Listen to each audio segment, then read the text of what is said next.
Welcome to another episode of On Patrol with the Suffolk County PBA. I'm CJ Hutter, the treasurer of the PBA. I'm Tanner Brandemar, the sergeant arms of the PBA. And today we're excited to have Gregg Richard and Joe Morrone on with us. And for anybody out there watching, Gregg Richard is actually the great-grandson of PC Richard. And you're now the CEO and president of PC Richard & Son. That's right. Fourth generation of the Richard family. Yeah, that's incredible because, growing up, a lot of people would think they want to become business owners, want to start up, something that they could create a legacy for their family and create a business that that their family could be proud of.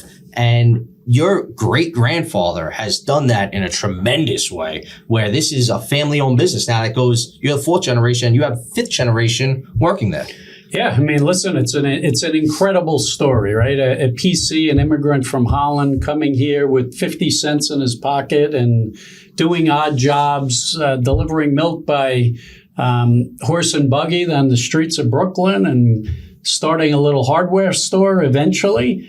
And, the son, my grandfather, taking the business to new heights, and then my dad and, now me and fifth generation involved. It's an all-American success story. And absolutely. It's the American dream. It is. And I say PC Richard & Son, we are the largest family-owned and operated, I want to say, company in the world, right?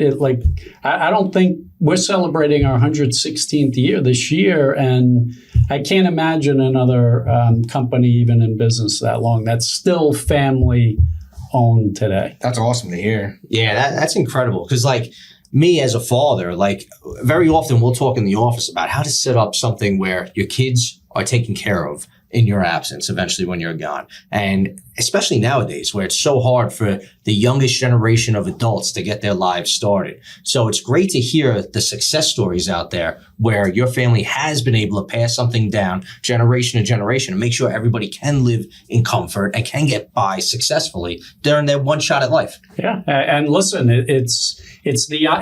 we can create those opportunities, right? But it's hard work, right? The business changes over the years. Come easy.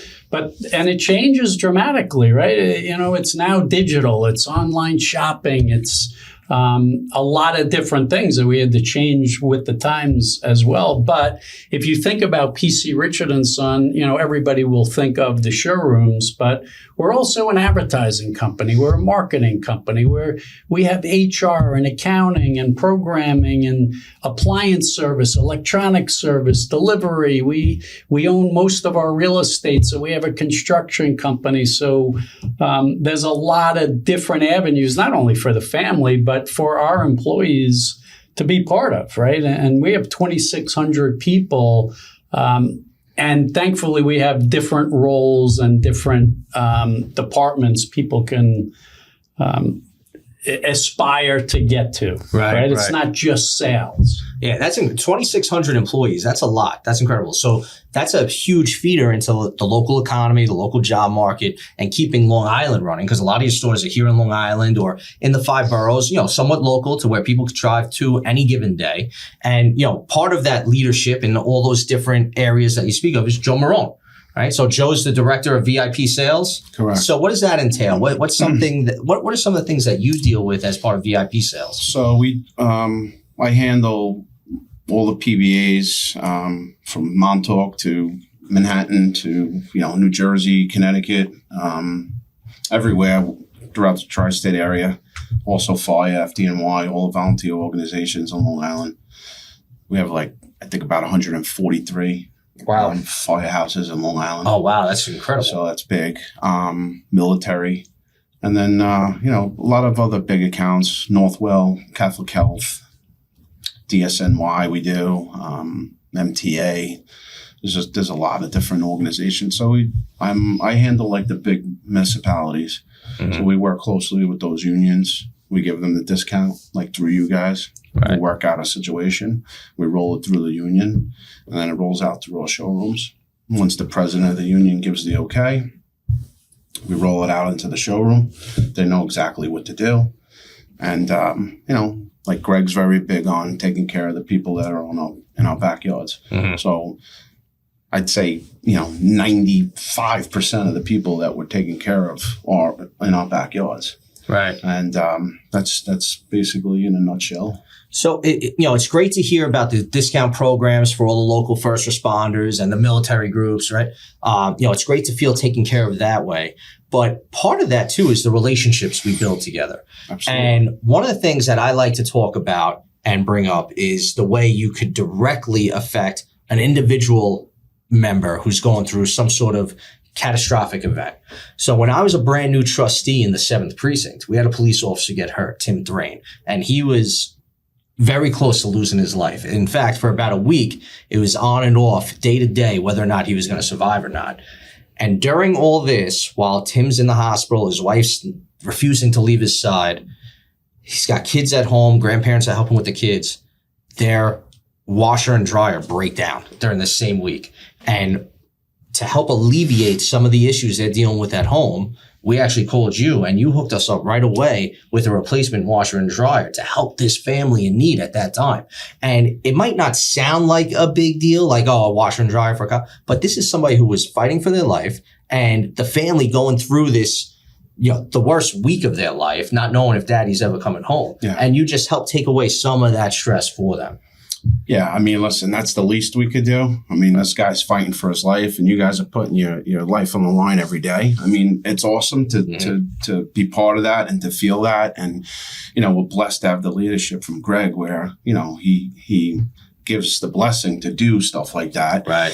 And that's the part of the job that's really, gratifying when you see stuff like that. Like, I know a couple of officers were just hurt, right? The accident and the stabbing and whatnot. We'll always reach out and we talk about this all the time. We probably don't talk about it enough. We probably don't talk about it at all because it's just really not what we're about. Mm-hmm. But yeah, we're always right there to step in. Obviously, it's awesome to have the business and to have you guys come in, but through bad times, we're also there for you. We're never going to forget if you guys need something, we're there. Mm-hmm. And even like when COVID, came about, Gregg was like, "Listen, what are we gonna do?" There was no stores open. No one. You guys couldn't get food, and we designed certain areas with food trucks. We got you guys heroes and stuff. So yeah, listen, it's what it's about, right? Yeah, we appreciate it because a lot of like the big businesses, it's all about profits, and to you guys, it's not. And it shows in that situation very prevalently that you guys take care of the people that take care of the community. Absolutely. Yeah, like what you said about relationship, right? It is a relationship, and you're supporting local company, right? We are a local company. We're not a national chain that sucks the money out of Long Island.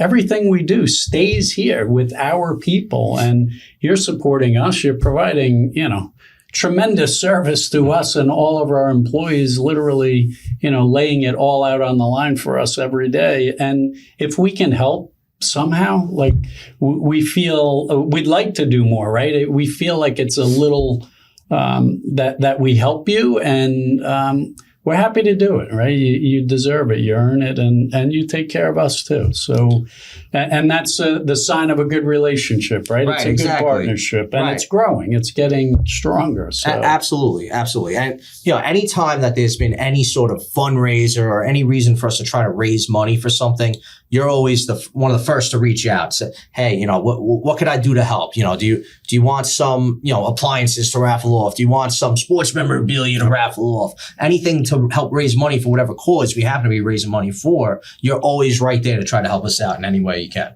And that's always very appreciative. Yeah, and we will always be there. And, listen, my job's the easy part. I get the blessing from him. So, if it wasn't for Gregg giving me that. We're happy to do it. I mean, at the end of the day, we're happy to do it. Yeah. And I'm glad you bring up how, everything here is local. So when you shop at PC Richards, the money's staying here on Long Island. It's helping this economy here, right? You're creating jobs for people that live on Long Island. And it's not just the people that work in the stores, but we had talked off the air. You mentioned even your accountants are on Long Island, right? Anything that goes on behind the scenes is on Long Island. So it's great to see a big company, basically a mom and pop shop that has grown into the biggest mom and pop shop in the world, like you put it, feed this local economy here. Yeah, and listen, at the end of the day, it's our people. It's our 2,600 people that, having relationships and creating a relationship with anybody walking in the door, right? It all starts with sales, but it doesn't end there. Think about this. PC Richard and Son today, we're knocking on 5,000 doors. Like 5,000. If I said 1,000, you would say, wow, 1,000? That's a lot. No, not 1,000, not 2,000, not 3,000, 5,000 doors between delivery, appliances, installations, service, both appliance and electronics.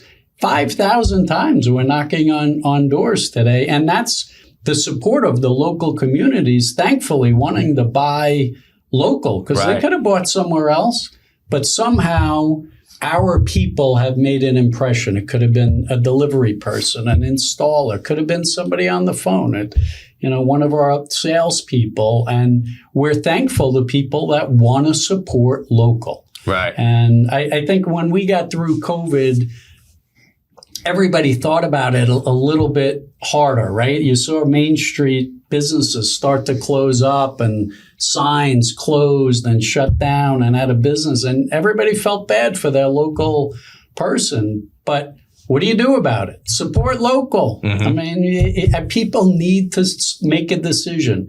You want to buy at a national chain or a local chain. And I always say, if we're delivering, installing, servicing, I feel like we have the best salespeople anywhere. And then we guarantee that we'll have the lowest price. Is there a reason ever to go anywhere else? Yeah, right. I appreciate you guys have like a personal touch, a small business. I think like I'm not the biggest fan of like an Amazon. I don't think that you get the same kind of personal touch and service that you get at a small business like PC Richard and Son. It's cold. I hate when people buy online. I mean, listen, we have an internet. It does really well. It's growing like crazy. I hate it because when somebody walks in the store, we never take it for granted. We have to earn that right every day. And 116 years, I think, it's obviously amazing and incredible. That doesn't mean we're going to be here for the next year. Our people, and we need to earn that every day. And we never take it for granted. But if they buy online, which is convenient and it's there for them, it certainly works. But we'd much rather them come in and create a relationship and a long-lasting relationship. When I talk to our new people, I say, nobody here helped PC Richard and Son get to where we are today. So, you need to be the next generation to help us expand and gain customers. And earn the respect of the customer. And once you have that relationship, like we have with you all and your members, we never take it for granted. We want it to grow. We want to nourish it. It's a living thing that you need to nourish and keep it going. And another thing on that, we were talking outside before, it's just mind-boggling why someone would go to a competitor. You know what happens, but we handle everything. We deliver it, we install it, we service it. You're talking to a human. You walk into one of our showrooms, you need a manager's right there. We're not in an office, we're not upstairs, we're working it, we're on the floor. There's nothing that we can't do. It's just... and not just because I work there, but you have these experiences, right? So of course, somewhere of course. you had to walk into somewhere else to buy something, right? It's just not the same, right? It's just not. It's warm, it's fuzzy, and it's just like you said. It's just you got that huggable, relationship. There's no comparison to wherever you go. I like that. Like I went to PC Richards the other day. Actually, I stopped in the store, and you guys had somebody right when you walk in the door. There was someone right there that was like, "What do you need help with?" Right away. That's great. And I like that because you go to a lot of different stores nowadays, and they really cut back on the people in the store that are there to help you out. But I like that there's someone right there to help me. A greeter.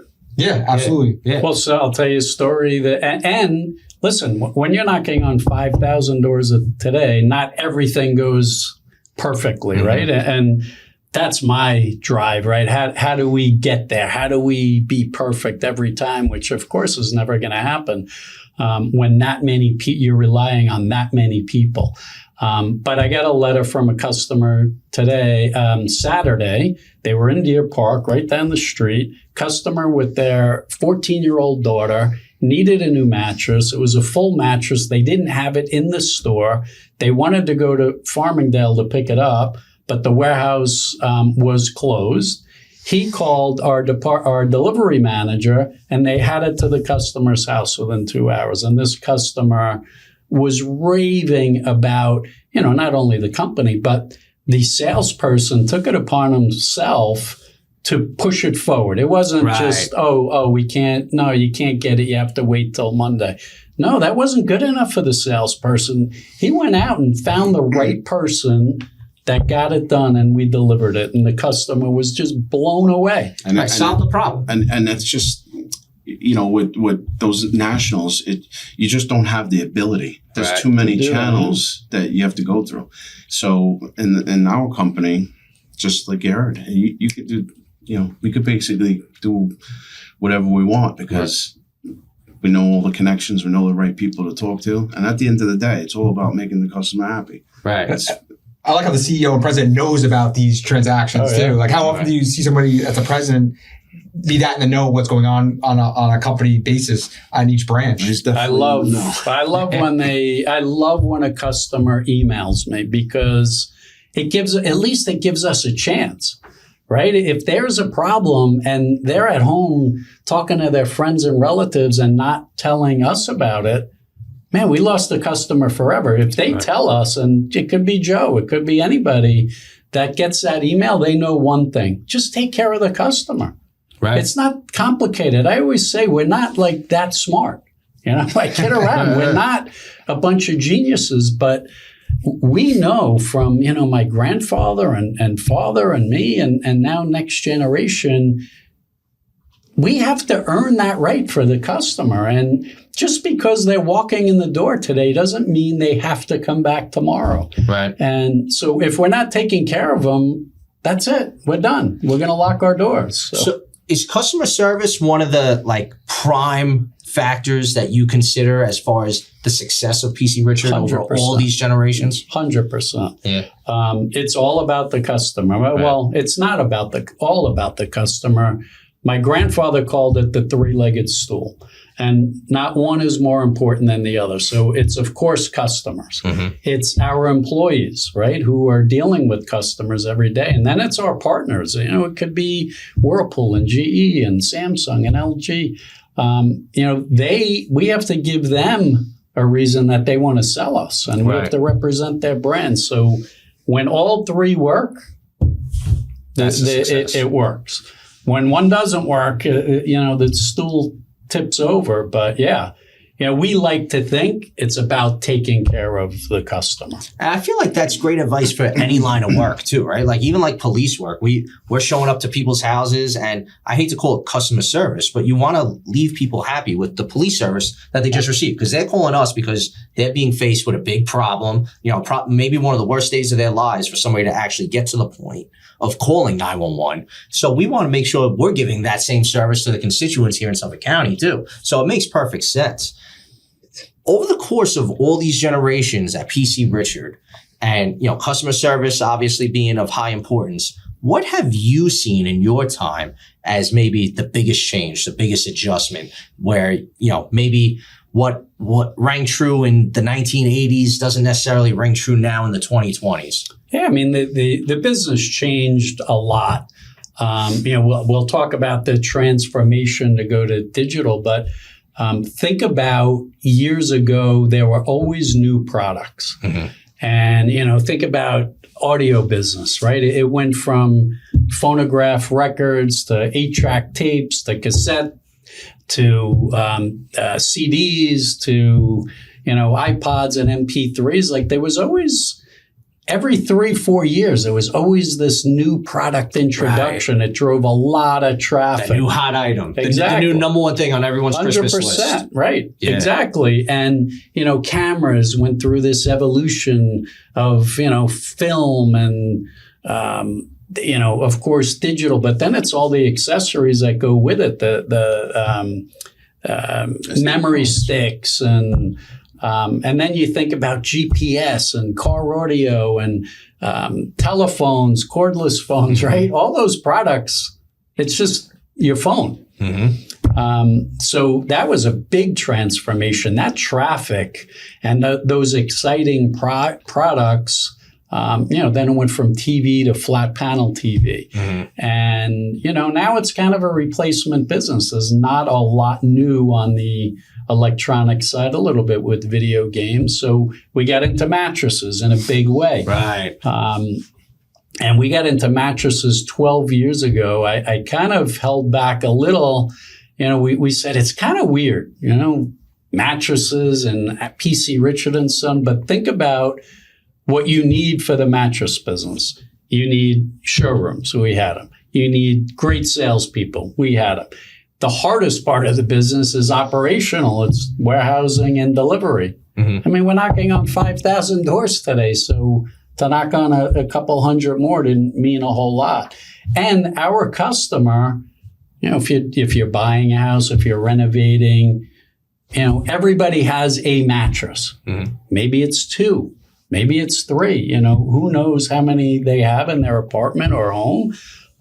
So we thought it was kind of a natural progression to add a good category that our customers need. Right. So that was a big change, and that was only 12 years ago.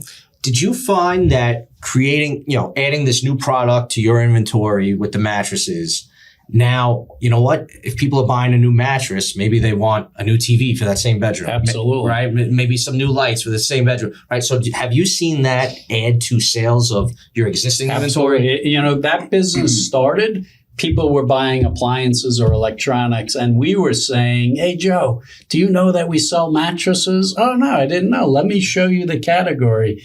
And slowly built. Now customers are coming in and we're saying, the greeter might say, what are you here for? What are you looking for? I'm looking for a mattress. Wow. And we love it. And then they're buying a mattress and then, oh my God, look at that.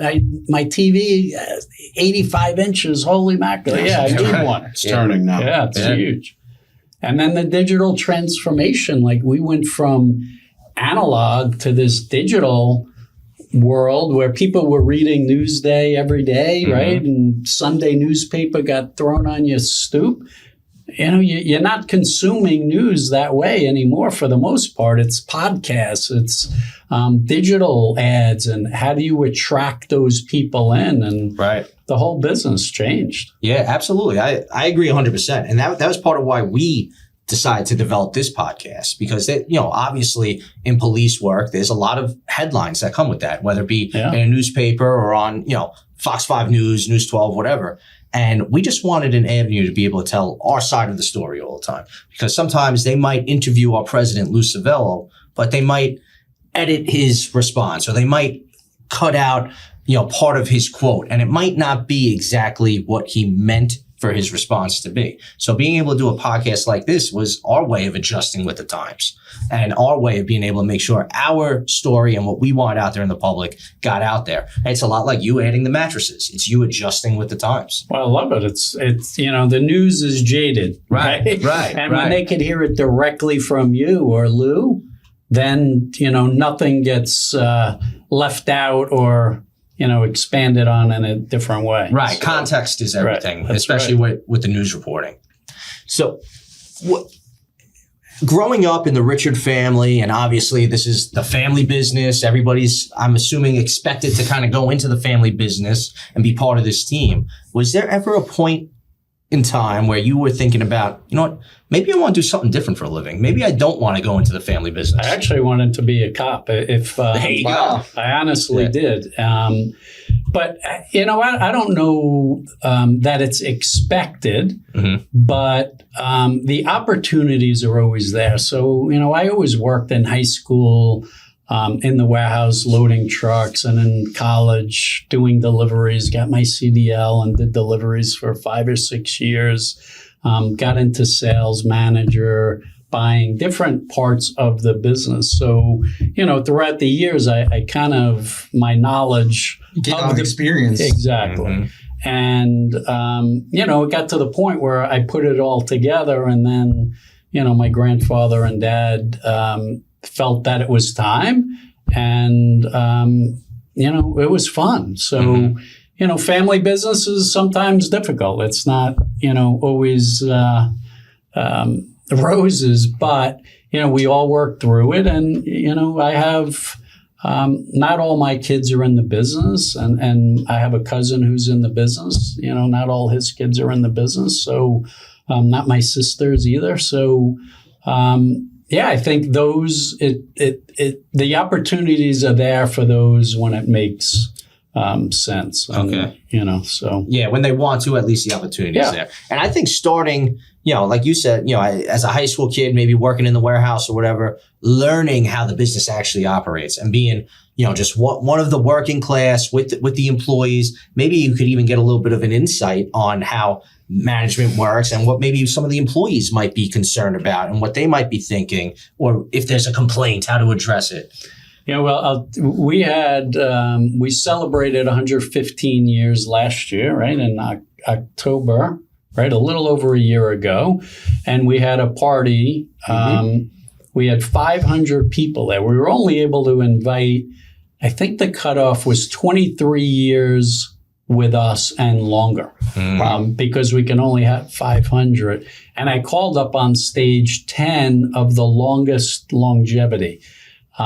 Three or four of the 10 were operational, either doing deliveries or working in the warehouse. Wow. And I worked with these guys on the trucks when I was 18, and they're still here. Incredible. One was 50, right? Yeah, like bulls. 50 years. Yeah, that's incredible. And to be able to keep blue collar workers like that, kind of, I don't, not a derogatory way, but almost in a positive way, the grunts of the business, the guys out there working with their hands, doing some of that hard labor work, to have that kind of longevity out of guys and that kind of retention, that really goes to show how they feel about the company and that they're comfortable with the people that they work for, and they probably feel well taken care of. Super loyal. And we always say, and this comes back from my grandfather too, nobody's more important than the other. Right. It doesn't matter what job you do for PC Richard and Son. You could be picking up papers in the parking lot, right? It's important. You can be vacuuming a showroom, selling, delivering. It doesn't matter what you do.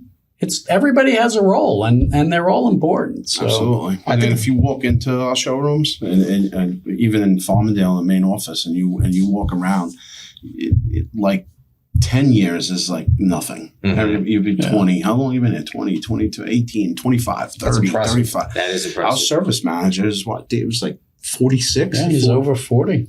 It's over 40 years. Yeah. It's crazy. I think it's invaluable to have a CEO that's done these blue collar jobs and know, like you said, you had your CDL, you were doing deliveries yourself. You know how the employees feel when they're out there doing this type of work. Yeah. I think it's very invaluable for the company. A lot of times I wish I was still doing deliveries. It's a lot of fun.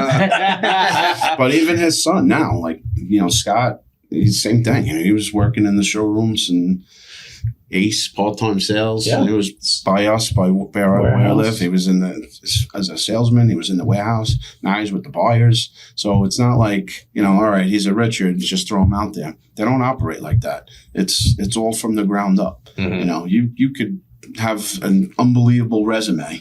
They're not going to just hire you. You got to work it. You got to work your ground up. And it's important. It's a model for success. So, and speaking of that kind of success too, you guys have grown from this mom and pop shop in Brooklyn. How many stores do you have now? 63. We have 63 showrooms and 2,600 employees. And, that's incredible. Yeah, and they're all in the tri-state area. Yes, that's right. Yeah. Yeah, so it's feeding that local economy for New York, New Jersey, and I think Connecticut? Yeah, that's right. And one store in Northeast Philly. Oh, wow. But yeah. Oh, that's awesome. So now being the president and CEO of that many stores, have you been part of that sort of growth where, now we got to hire more regional managers. Now we got to create these new layers of management within the business model? Yeah. I mean, listen, I grew up, I think the next generation probably has it a little more difficult than I did because I grew up during that growth, right? Okay. I started, I don't even know, we probably had 7 or 8 stores.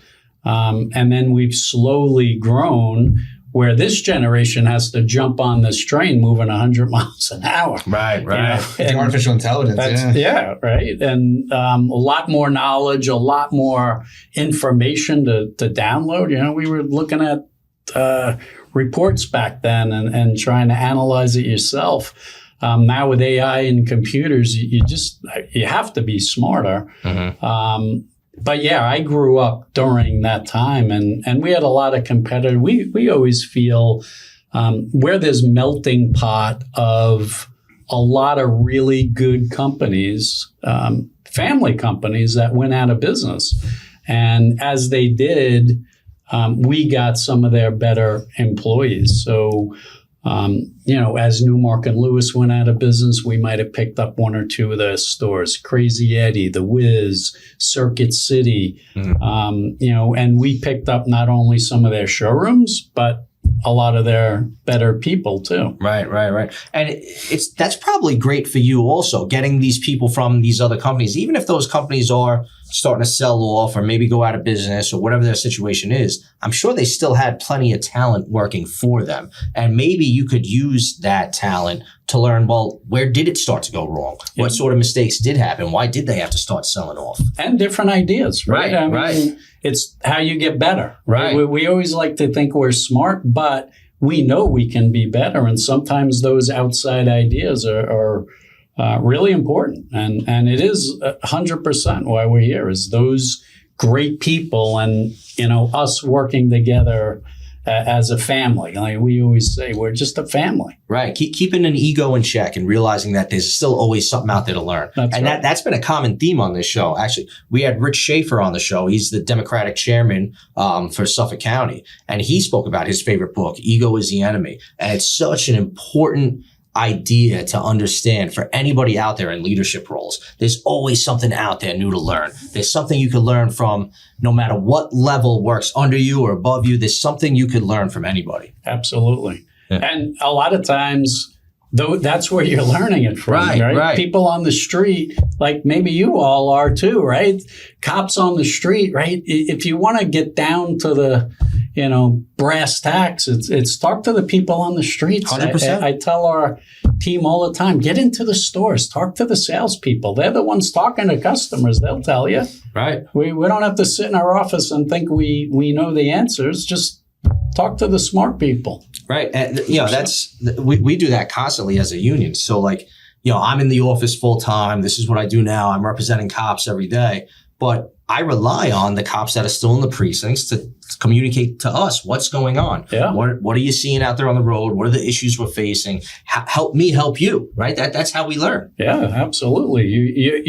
You're creating programs of even subject matter that they want to talk about, right? They want you to get deeper into. So love it. That's gotta be a good part of like the family aspect of your business too, because I'm sure at like a Thanksgiving or something, I'm sure you're not really talking about business that much, but you have like your son's working for the company, you have cousins and whatnot working for the company. I'm sure when you guys get together, they give you a little intricate information that's going on here or there that helps you as the president. Yeah, I mean, you can't help it, right? When you have a couple glasses of wine, it really starts coming out. Right, exactly. No, but I mean, when I was younger, my dad and grandfather, I mean, it was all business to the point it was like, can we talk about like baseball something?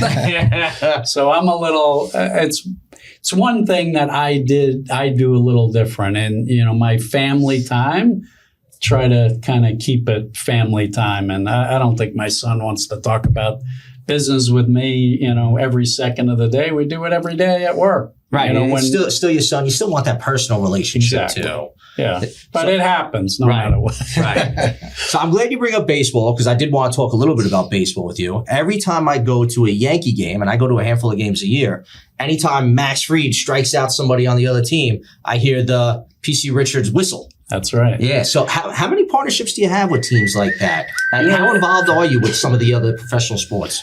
We were very involved, and that started with the Jets years and years ago. We're not sponsors of the Jets anymore, but and that was supposed to be 8 times during a Jet game, and it was like play of the play the game or play the quarter or whatever it was. And we hear it, right? Now you're hearing it on TV during a commercial, and even if you're not watching it, you're hearing it. So it started in radio, then we moved it into sports, and now with the Yankees and the Mets, a different deal with them, but you'll hear it in both stadiums. Yeah, that's really cool. And I mean, just think about it too, like from me thinking like, if I owned a business and somebody recognized that just a whistle jingle was my business, like that's pretty cool because they're not even saying PC Richards, they're just whistling. Yeah, that is cool. It's it's amazing, and that started. God, I think it's 25 years ago, maybe even 30. Wow. And it was just the tagline on one of our TV commercials. Yeah, at that I point. remember seeing it on It's got to TV. be more because I'm 28 years and it was there since I've So been. over 30 then, yeah. So we continue to build it and push it, and even PlayStation on MLB on one of their video games. It's on if the Yankees are playing. It's you'll on hear MLB it on The Show. Yeah. That's awesome. Yeah, I didn't it's even know cool. that. That's cool. And they that's how wanted realistic to- those games are. But they wanted to. They wanted us to do it, so we said, "Yeah, well, we're going to have to charge you." And then they said, "Well, no, we're not going to pay you any money." And we were like, "All right, fine, you can have it for free." It's great marketing. Yeah, It's like the video game. Yeah, it's Right. really cool. Yeah, it just goes to show the realism of those stadium simulations too. It's pretty cool on those games. So, whose idea was it to do the whistle? Like, who came up with that? That was one of our Lear Leary did a lot of the creative that we for both radio and TV, and it was his idea. And my dad and grandfather at that point, I was probably still in a warehouse. I don't even know. But they all worked together to create it, and it was, and it just stuck. And we were very consistent with it, right? Yeah, there's a lot of time and money and energy building it, and then through different pieces, right? We do Long Island Ducks. We're a sponsor of Somerset Patriots. I said used to be the Jets. We do some things with the Islanders, so. I mean, people can hear it. Yeah, it's really cool. To me, it's very impressive that there's not even any words along with it, and everybody recognizes the jingle. Yeah. That's really unique. So I'll tell you a story. I was just with my dad last weekend. I said, "Hey, what do you think of some of our social things?" And the first thing he said, he goes, "You didn't end it with the whistle. Where's the whistle?" And I'm like, yeah. Sometimes you forget. Yeah, there you go. We're gonna have to try to insert the whistle into this part of the episode. Yeah. That's pretty cool. So, we've talked a lot about your history and how you've grown from mom and pop shop to 63 stores now. What do you view as what's next? Like, are you looking to grow into more states? Are you looking to grow international? Like, what do you view as next? I get that question a lot. And, do we grow? It is a real thoughtful decision because I don't think we're perfect now. And we could go to Florida tomorrow and own that market. We could put 15 stores there, a couple showrooms, 15 showrooms, a couple operational warehouses there, set up a delivery team, service team. Half of our employees have moved there. Half of our customers have moved there. And it's needed. There's a need for a real regional, strong, family-owned company to compete with some of the nationals and give people a choice. So I know we'd be successful, but for what? People like Joe and me, we'd have to spend time there. Then all of a sudden we start to lose what we've built here. And all of a sudden our customer service starts to suffer. People don't come to us. Yeah, fine, we're doing great in Florida, but we don't want to lose what we have here. And right now we're always looking at stores and opportunities to expand. If it's the perfect spot and, in a new market for us, But I don't feel that need to right now. I think we have to continue to grow what we have, nourish it, make it better. And again, I say we're not perfect, and sometimes our people think I'm a pain in the neck because I want perfection, but I do. I think we all have to always think about taking our service to the next level, and it's hard to do that and be distracted at the same time. I think that's very admirable because I think a lot of people out in the general public assume that CEOs of a company are always just blinded by dollars and cents. And you're not letting the idea of being able to dominate a Florida market get in the way of your core ethics and values that you've built the company on.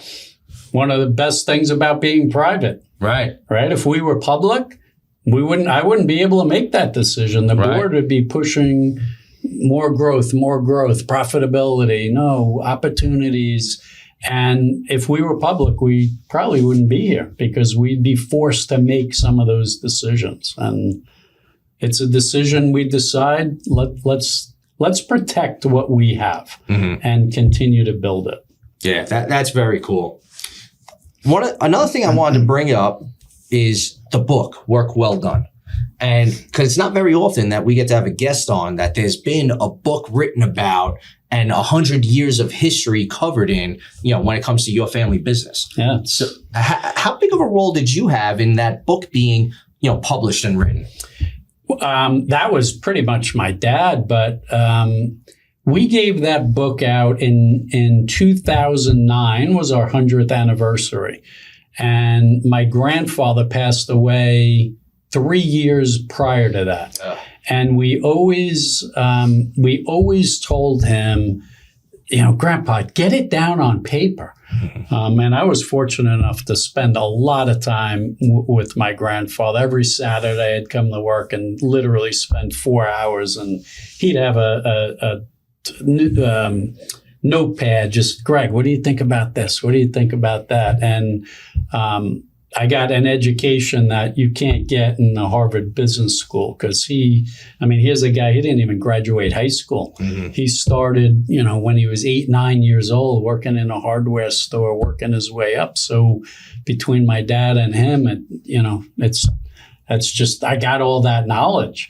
And he had 2 kind of transcripts, and he worked with 2 different authors. And the first one, after a year or 2, he said, they're a pain in the neck. They don't want to listen. I don't. And then he got another one. And we had it all down, like hundreds and hundreds of pages. So my dad, 2 years before, worked with Greenwich Publishing, and would literally, the writer would spend weeks at my father's house. And my father would work all day, and they'd look at these pages all night and just, how is the book going to flow? And thankfully, my dad finished it right before we published it, and we're able to give it out at our 100th anniversary to all our vendors and employees, and even we give it away in the stores. But I love it because we have it in writing. This is not, my recollection of what happened in the 30s and 40s and 50s. Right. This is my grandfather who lived it, right? We have it written down, and that history is just, always there. And we should write another book, right? Because from 100 years to 16, man, a lot has happened. A lot. Scott's going to start taking your notes. He should. There you go. Right? There you go. A lot has happened. And thankfully, those people are still with us. So that history isn't going to die. But eventually, if we don't get it down on paper, you forget, right? You forget what happened with COVID. And man, we had to close our doors for 4 days. Imagine a retail company having to lock your doors for 4 days, like when they were figuring this all out. And that was a strange time. It was, stress beyond belief for everybody in different ways. And but unless we document it, you're going to lose it 40 years from now. Who knows? Yeah, I heard about this thing. And also, just that came to my head, like, think about what this company's been through, right? Since 1909. wars, Yeah, world wars. right? Yeah. World wars, Great Vietnam, Depressions. Yeah. depressions, Sandy, COVID, Mm-hmm. and thank God they're still rocking. Yeah, that's incredible. That's a great Yeah. point. That's incredible. Because they, it's all about the company. They don't, everything, they put everything back into the company. They're very involved. Like, I mean, Gregg knows everything that's going on with the company. Right. President, CEO, everything. Right. Usually, president will be somewhere in Florida. Right. Out of touch with reality. Not happening. It's just Yeah. very unique. Definitely can never be duplicated. His grandfather, amazing. I mean, I was lucky enough to have him in my training class when I started, and I spent probably 8, 9, 10 years with him. But he was the president. Mm-hmm. Then it was his father. So think about all that I learned. Now it's him. Now and slowly it's his son. I work it, and it's mind-boggling. Right. You'll never duplicate it. Yeah. It'll never happen. And you get to keep someone like Joe around for 28 years, who's integral to the whole operation as well. I mean, think about the knowledge, right? The knowledge that Joe has gotten over, almost 30 years. It's important to keep people like this. Yeah. Otherwise, you're just teaching and training people. I don't want to teach and train. People like him are mentors for that next generation now, and that's what's needed, right?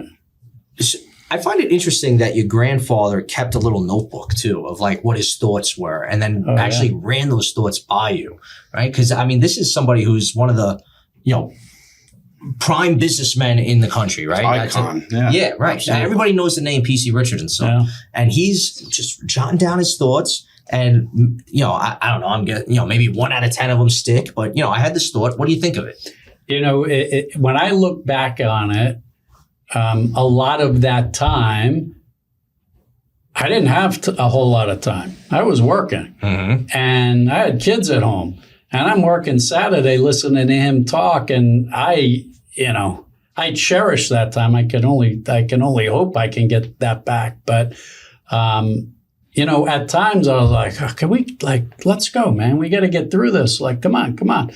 But now I look back at it, and that was his time that he gave me. And his time was valuable. I mean, way more valuable than mine.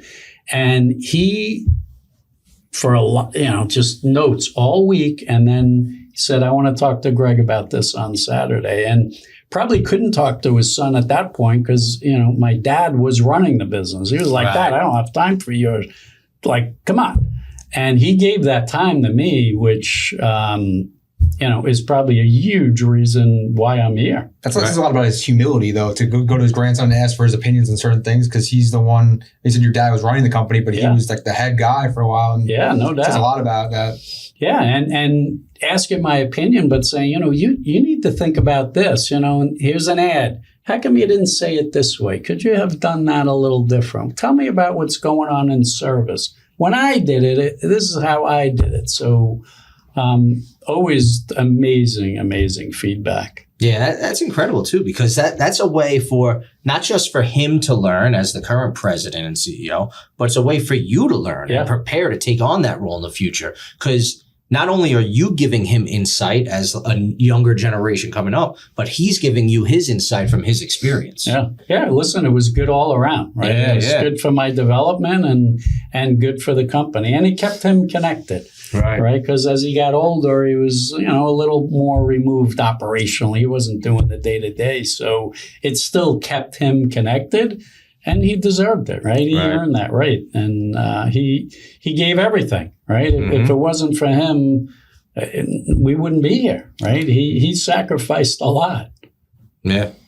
And I thought it was a great point that Joe just brought up, how the company has survived all these big things that have gone on in the world, right? World War I, World War II, the Great Depression, the Vietnam War, COVID, Sandy, all these things that, because Sandy created devastation in New York, along the Rockaways, South Shore, Long Island, devastation. And you guys have survived through it all. And I'm thinking a lot of it has to do with that personal touch and that relationship you have with the people in the communities that trust you to go to you and give you their business because they know they're going to be able to have that level of customer satisfaction. Yeah, it's a lot of loyalty, right? Yeah. A lot of loyalty that was built by our salespeople, our delivery people, our people on the phone, and customers are loyal to that, and thankfully want to continue to support that. And that's why we say, like, we don't have to overcomplicate this, right? I mean, we know people don't have to shop with us. We have to earn it. And at the end of the day, that's it, right? And it seems fairly easy. So speaking of moving with the times, and social media is huge now, the digital age. Do you guys have that big social media presence that a lot of companies are starting to build up? Yeah, I don't know that it's big, but we, but that's a little, that's probably where I falter, right? That's not my kind of generational thing. But yeah, we're my kids are doing that and starting to have some fun with it and get involved with whatever all those platforms are. I'm not even sure. Yeah, the next step. Exactly. Next step. Yeah, building the next step. Yeah, moving with that new generation. Yeah. So, I think it's very cool the way this company has developed over time. This mom and pop shop that is now nationally known. I think it's great to hear from you how the customer service and everything has mattered so much to that success. But one last thing I want to bring up, because we are a labor union, is the way you treat your workers and how that retention and how you have workers there for so long. It really speaks volumes as to your character and how you treat them in the workplace. But I also remember reading an article not too long ago, but it was highlighting Black Friday and how a lot of stores now mandate their workers to come in on Thanksgiving to prepare for Black Friday. And they take those workers away from their families on one of the biggest holidays of the year. And the article highlighted how PC Richards does not do that. You obviously you're open on Black Friday, you do business, but you make sure your workers are home with their families on Thanksgiving. They not only had them come in Thanksgiving to set up the stores and prepare for Black Friday, they started opening the stores for business. That is crazy. And, my dad did that probably 30 years ago. And I think it was Caldor at that time, or it could have been Kmart or Sears. They opened Thanksgiving. And listen, there's lots of stores that should or could be open. If you're providing an essential service, a prescription, whatever there's definitely people that have to work, like you all, right? You're cops, nurses, doctors, so we're out there working. Right. And, other than essential workers, does everybody need to go shopping Thanksgiving? Isn't it the day to spend with your friends, with your family, with your loved ones, and just sit around a table and laugh and throw a football and tell stories? And so we were frustrated. My dad was at that point, and put an ad in the paper that said, PC Richard and Son, we are closed. We will not open on Thanksgiving. If you want to buy from us, we'll see you tomorrow. If you want to shop Thanksgiving and that day is that important for you to shop, you're not going to do it with us. And we said, out of respect for our employees, we're not going to do it. I'm not working. I don't expect them to work. And why? It's certain days, it's not a religious holiday. It's a national holiday where we get to sit together, right? And now people started opening. A lot of our competitors did. I'm not going to mention them, but a lot of the national chains that are still in business today were all open Thanksgiving. Now, most of them during COVID closed. And, it'll be interesting if they reopen, but they've, I don't know if they've been pressured, but they've chosen to close since COVID. So we'll see if they continue, but we've been doing it for 30 years. Yeah, I love that. Yeah, you see national, we're closed Thanksgiving. Like what?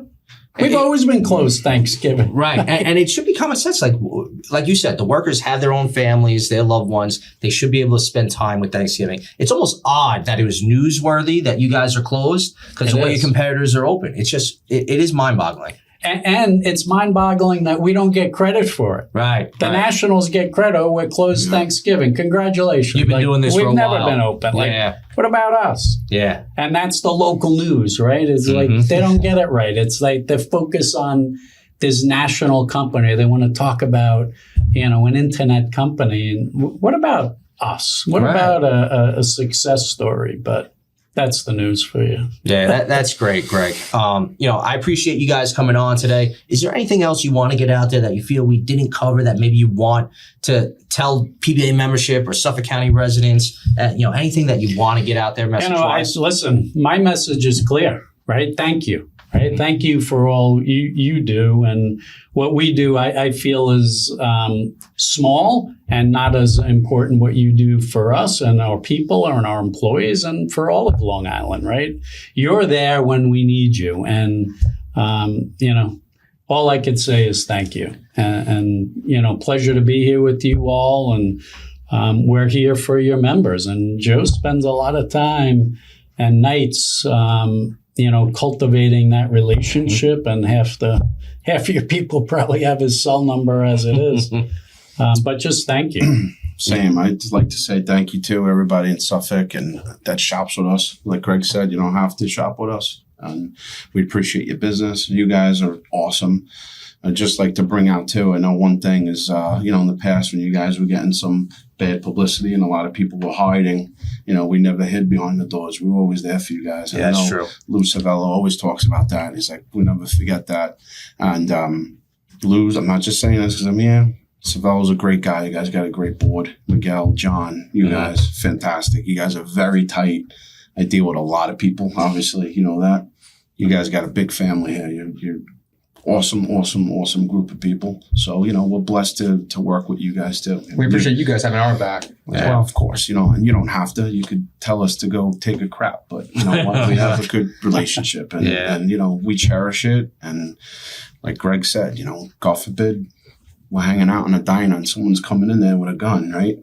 You guys are coming on the front line. So it's just the least we could do is whatever discount or whatever we do for you and your family. It's the least that we could do. So we appreciate you guys, and you'll always have our support.